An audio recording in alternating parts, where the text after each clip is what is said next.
Okay. Welcome to the Music Reel. I'm your host, Nicola Burton. Today, I have the very, very great honor to be speaking with Howard Sherman. Now, Howard is a theatre administrator, he's a writer and an arts advocate. Howard, we're speaking to you from New York. It's the day after the US elections. How are you feeling, my friend? Um, at the moment that we're speaking, I'm feeling completely uncertain. We don't know what's going to happen.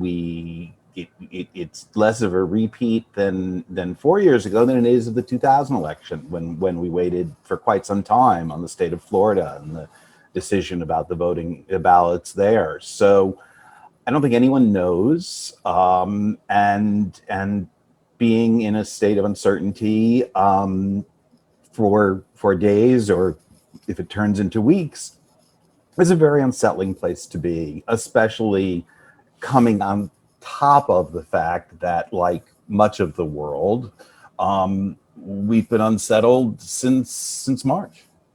I know. I feel like I'm still in March in so many ways. It's just been a surreal year.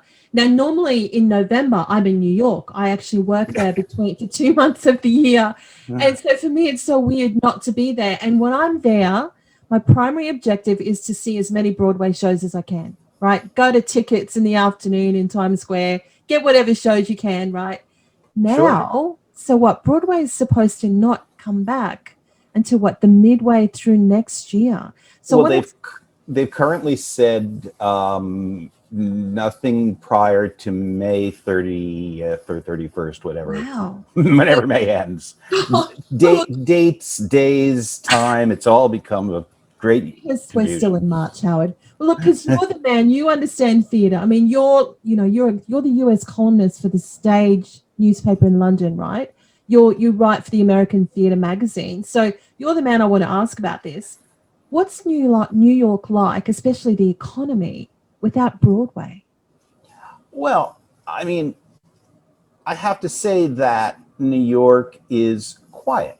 It is not, as some have characterized it, in any way a ghost town. There are people out. It's not dangerous. There aren't, it hasn't become John Carpenter's Escape from New York. That being the model by which we judge, what could be the worst New York imaginable. It's odd to walk through Times Square. I've been down to Times Square a few times over the months, and the combination of certainly the theaters and the offices. There's a lot of other business, and the people on the street are because there's office buildings much of the day. It's simply not that volume of people. It's not. It's not like it is. I've been in Times Square in the very early morning, 7 a.m., 8 a.m., where it's quiet and almost peaceful. Now it's just busy enough that the world is going on. It's not like I Am Legend, the Will Smith movie. I reference the movies as well as theater. But something's different, and then going around the neighborhoods as well. My great hobby is photography, and at a certain point in the pandemic, I just said I have to get out. I've photographed everything in Riverside Park, which is closest to me. I need to go to other places.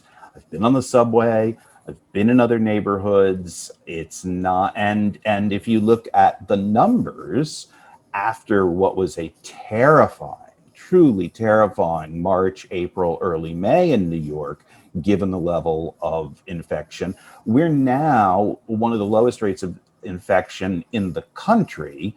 And so one cannot let one's guard down, but it is not an unsafe place, at least to move around. But for those of us who spend our lives in the dark, living by stage light, not by sunlight, Yeah. it's very troubling, because we just can't do that thing we loved. And as somebody who, frankly, when I need a break from theater, I go to the movies. It's just devastating. But I have to say, You know, there are people who argue we have to open up, we have to get things going from a safety standpoint, from a health standpoint, from the future of life. We cannot open up yet. And as much as I wish I could be in a theater so many times, so many evenings, so many matinees, I truly believe that we must do what is in the best interest of everyone in the country. And that is, for the moment, unfortunately, extremely painful and puts so many people out of work.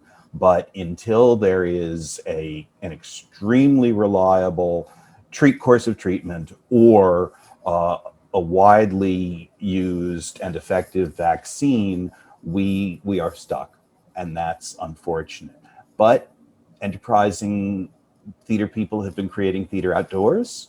I've not seen that, with the exception of the great American comic clown Bill Irwin created a show that he literally did on the streets of New York, harkening back to the early stages of his career.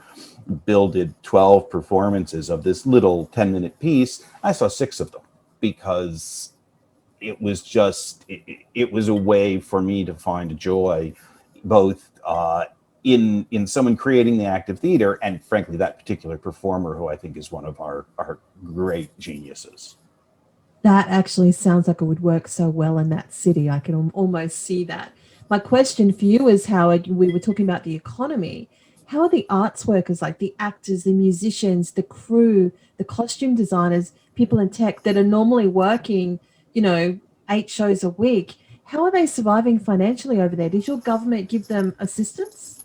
There has not been significant or unique assistance for arts workers.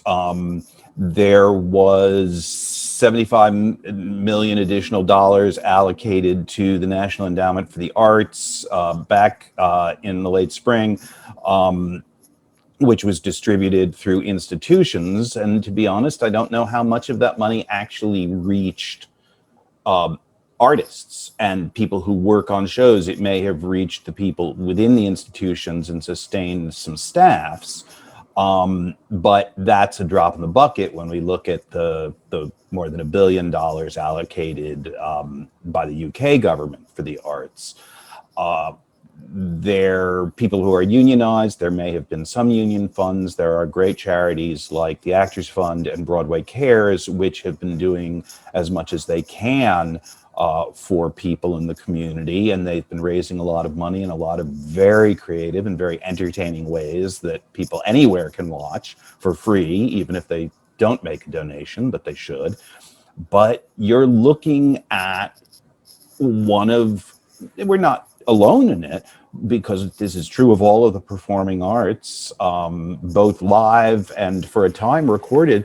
You're looking at an entire field which cannot work. And so how are they doing?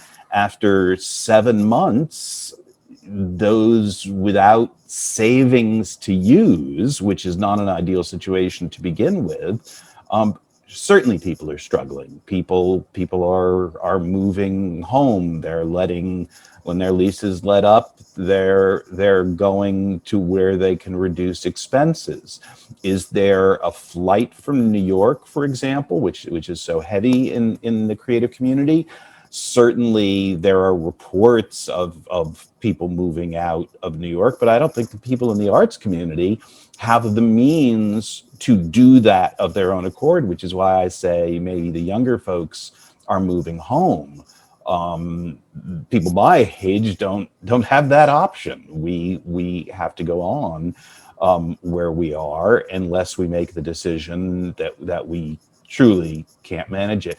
And it's the uncertainty. I mean, I watch in England as people keep calling for the government to give a date certain for theaters to reopen. And I have to say, and I've written this, is I truly believe the science must come first. And so the government can keep giving a date. Here we see individual theaters or the Broadway community giving closed until dates, but it's a moving target. We don't know.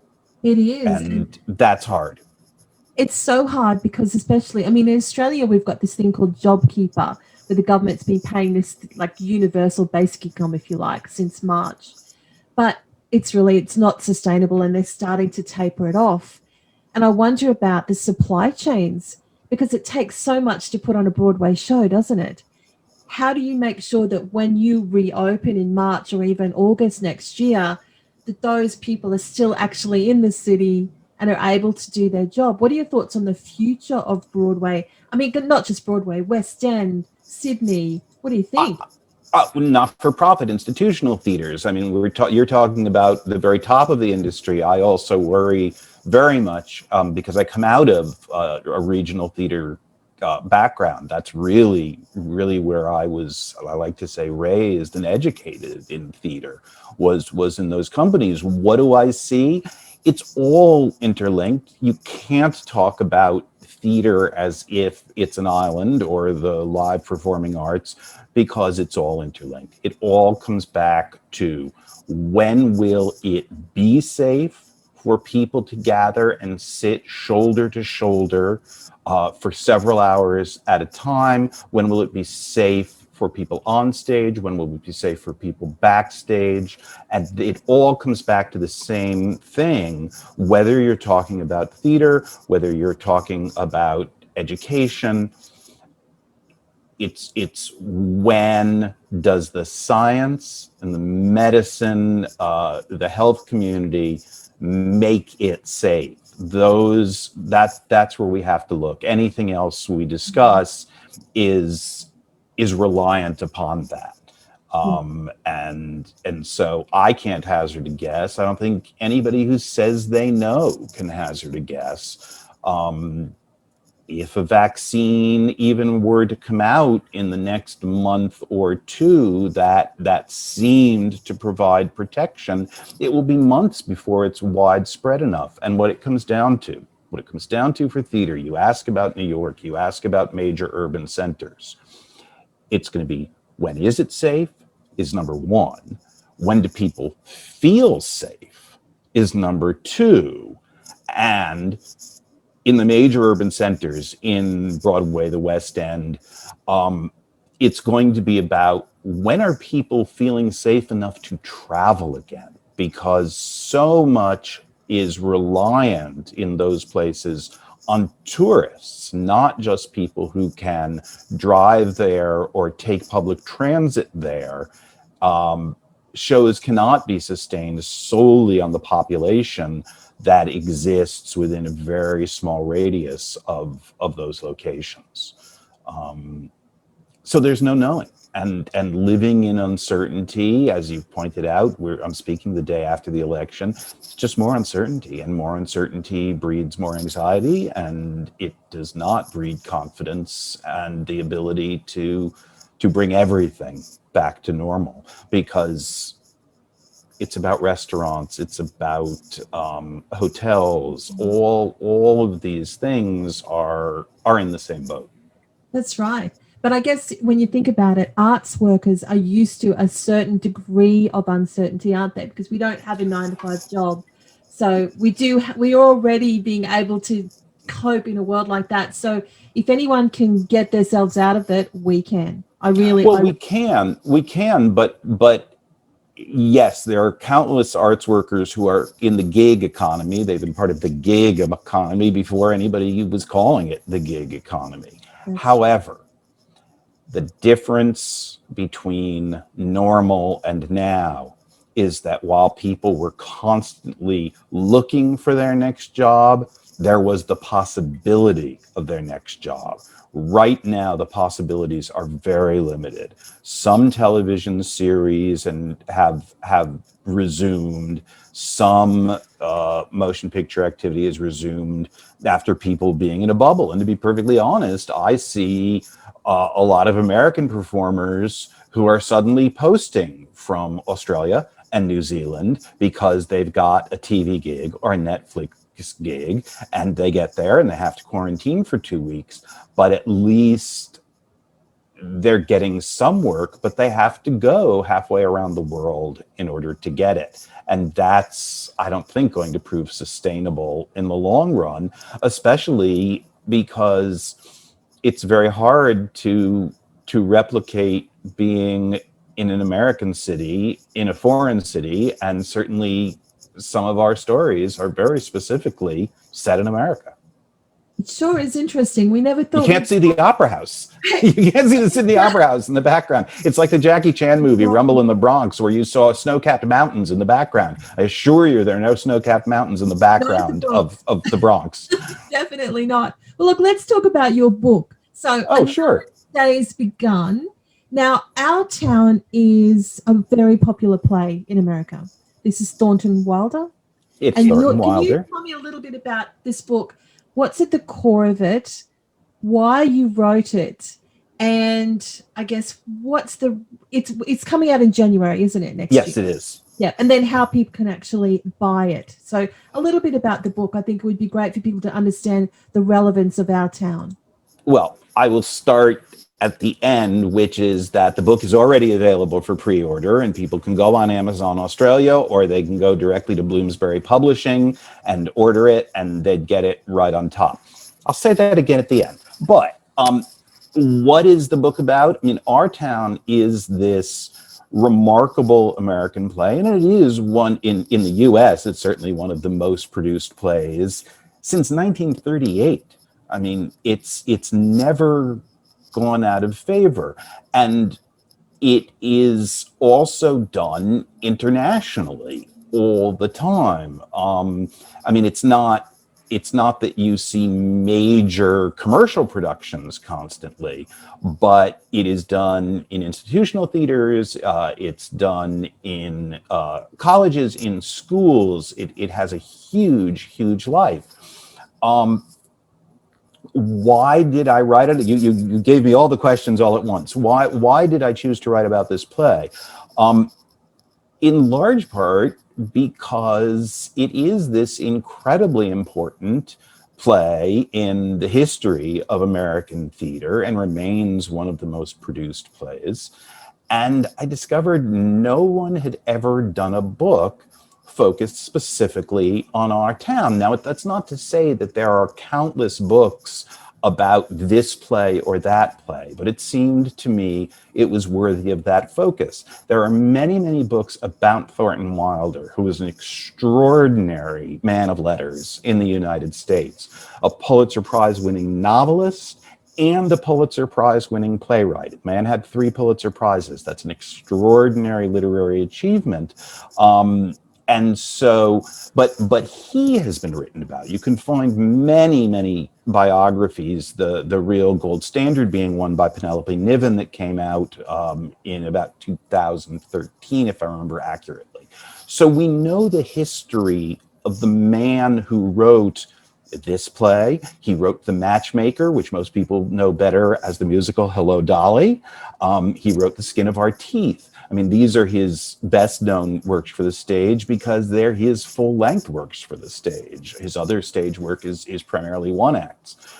But so discovering that the only exploration of this play in book form beyond the facts of when it was written were academic collections of essays analyzing the play.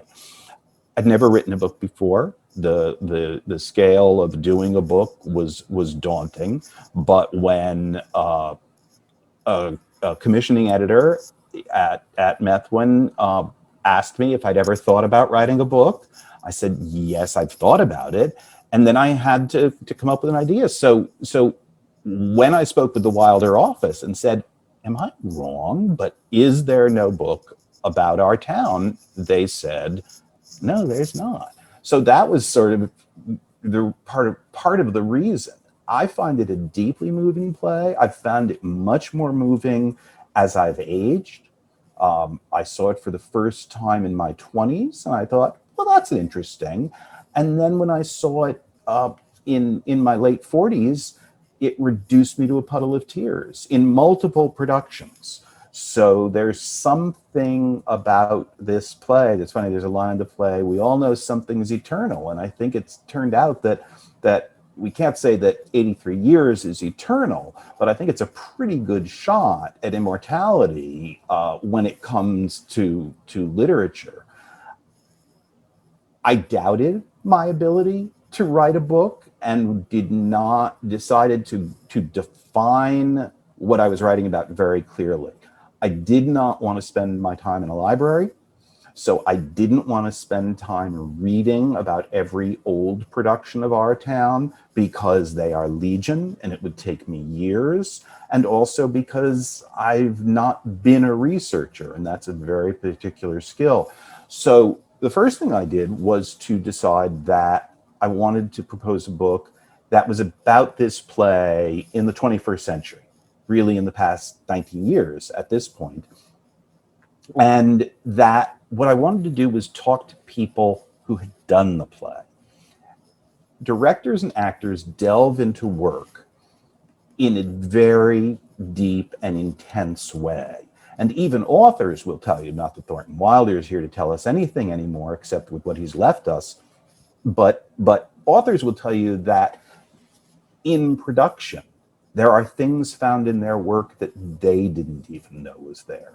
So I decided to look at a dozen productions over the past 20 years, not necessarily the best productions of our town, because you'd have to see so many to adjudicate that, but productions that I thought both had a range of the way they approached the show, and that seemed like they might have some stories of their own within them. And then through oral history, I tell those stories. And that ranges from the oldest being the last Broadway production in 2002 with Paul Newman as the stage manager, to the most recent being a production in Atlanta by a company called the Theatrical Outfit, which is one of the larger professional companies in Atlanta. And they did a very interesting thing. They did it with a cast of only 10. It's a play that when it premiered on Broadway had a cast of over 40. We don't see that much anymore. But they did it in repertory with the Laramie Project, the story of the murder of Matthew Shepard. And you could literally on one day, on certain days, see the same company do both plays, one at the matinee and one at the evening, which is how I saw it. And to those who might think it arbitrary, not knowing one or the other play or either, when the Laramie Project was created, Moises Kaufman, who leads Tectonic Theater Project and who directed the show, said our town was very much on our minds. He said we would interview people, and as they were realizing the trouble within their own community, they would contrast it by saying, we thought this was our town because our town has become this archetype of a happy American town 100 years ago.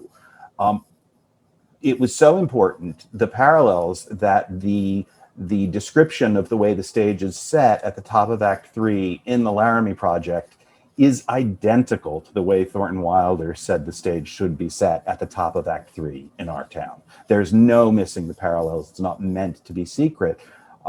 So that was a very interesting project. And that's what I did. I talked to well over 100 people about their experiences of our town. And that ranges from, I think the youngest person I spoke with was 13 years old, to people certainly now in their 80s, maybe not when they did the show, and people across the US, Los Angeles, Chicago, Baton Rouge, Atlanta, New York, and also in England. I included 2 British productions, one in 2017 and one in 2019, to see how people from another country approached doing this play that some say is quintessentially American, and I think that's wrong. I think the play is quintessentially human, and that's why it's survived, and that's why it's been done in so many different countries over this length of time. And how good is it the way you've described your book? And it's coming out now when we have no live theatre. And Yes. just listening to you talk, it helps me to really see the value of live theatre. Could you imagine what the world would be like without our town, without going to see that live? You know how it makes you feel. How would we be? And so your book coming out now is perfect timing because you're reminding people, well, this is what we're missing. This is the importance for humanity. How brilliant is that? Uh, it may be the perfect time. It's also a terrible time because I wish it were coming out while our town was having its usual performance everywhere in the US all the time. But the argument for why the arts matter, why the arts need to be funded, that it's not just about entertaining us, but it is, as we've already discussed, it is about employing people. These are real jobs, they're not frivolity. And also, as with any of the arts, the ability to look at life and explore its meaning. Our town is a very unique play. It was certainly considered avant-garde in 1938 for its structure. A lot of people talk about the fact that it doesn't have scenery, and that was its great innovation, and that's not true. Other plays that same season on Broadway had no scenery. Its innovation is that it is a play that is always talking directly to you. It's not about watching people talk to each other, though that's part of it. But there is this character of the stage manager who doesn't engage, except very briefly, with the other people on stage. He's there to talk to you, and he is something more than a narrator. He's helping you in the audience to see something about life. And in a very, very sly way, what was this avant-garde play has not calcified. There's so much avant-garde work from many periods that we can look at and say it's old hat, or say it's corny, or say it's ridiculous. Our town has avoided that. It retains an immediacy, largely because it isn't specific. Yes, it is set in a town called Grover's Corners, New Hampshire, at the beginning of the 20th century. But those specifics matter less than the many things which are universal, and that's what has sustained it. I hope when theaters open up again, many people will realize what this play has to say. And even now, I look at what does this play have to say and what does it mean in a pandemic? The central message of our town, I know I'm going on, and I'll let you talk again in a minute, but this is how I am, and it's first thing in the morning, and you're the first person I've spoken to today. Our town is not shy about telling you what it wants you to come away with. Its message is right on the page. Do any human beings realize life while they live it? Every minute. And spoiler alert, it does this by having the third act concern people who've passed away, who are looking back on their lives. We are not dead in the pandemic, though we have lost far too many people. But even by just being frozen in time, by not knowing what day it is, some of us who mostly are spending our times in our own houses, our own apartments for months on end, we have suddenly realized all of the things that we are missing. We are, in a way, living the message of our town. We have an opportunity, though, unlike the characters in the third act who really cannot learn that and make it a difference in their lives. We have that opportunity. We will get through this. We will go back to our normal lives. It may take a long time, but what must we keep from this lesson? We need to realize the beauty that is out there every day. We must grasp it as much as we can. You can't do it every minute. You'd go crazy and you'd never get anything else done. but we can take this moment to reflect and realize what it is when we're so busy with getting things done that we don't realize what we have and who we have and the people that we love and the things that make our lives better. So true. And I think anyone who's missing arts and live theatre should buy this book because it will remind you of the value that arts workers across the planet give you. And while you were talking, Howard, I was thinking of all the stage managers who can't work right now and who have seen so many things happen on and off stage and are thinking to themselves, wow, what's the value of what we do? And for any of you that are listening, you have such an incredible value. It's more than the 4.5% GDP that you add to the American economy. It's more than, all of the things that you add to the restaurants and the hotels and all those things, more than the employment. It's actually the richness of life, the wealth of life that you give the world. So don't give up. Listen to what Howard's saying. It will end. Well, listen to what Thornton Wilder's saying. And I will say, again, you can pre-order the book now. It will be out officially at the end of January. Very, very close to, it'll come out a week before the 83rd anniversary of the play's Broadway opening. So if you want to celebrate the anniversary of our town, you can get the book and then be ready a week later. But this is about Thornton Wilder's message. If you don't know the play, I'm not sure that my book would make sense, but you can certainly buy the play as well. Or you can, again, I don't know what some of the restrictions are, but you can go online and possibly just on YouTube watch the show. There's a terrific version that was done for television in 1977 with Hal Holbrook as the stage manager. And then there were 2 Broadway productions which were filmed for television, one in 1988 with the great monologist, the late Spalding Gray as the stage manager, and the 2002 production with Paul Newman as the stage manager. I will say this, don't watch the movie. There's a 1940 movie, don't watch it. If you don't know our town, avoid it. Why? No, I want to watch it. No, because it changes the ending. Right. Okay. Good call. Don't watch it. It's not the stage ending. There was a lot of debate about it back in the day, and the experience of our town really comes through. It certainly comes through best live, but all 3 of those versions that I talked about, one is staged as if it were sort of live. The other 2 were recorded live, but it needs Wilder's original ending to have its full effect. The movie cheats. Well, Howard, you got up really early to speak to me on the morning after the craziest day I think you would have had in a very long time. I have loved watching you on Twitter. I really appreciate your work as an arts advocate because we really need to get our voices out there at this time in history to support people in arts economies throughout the entire world.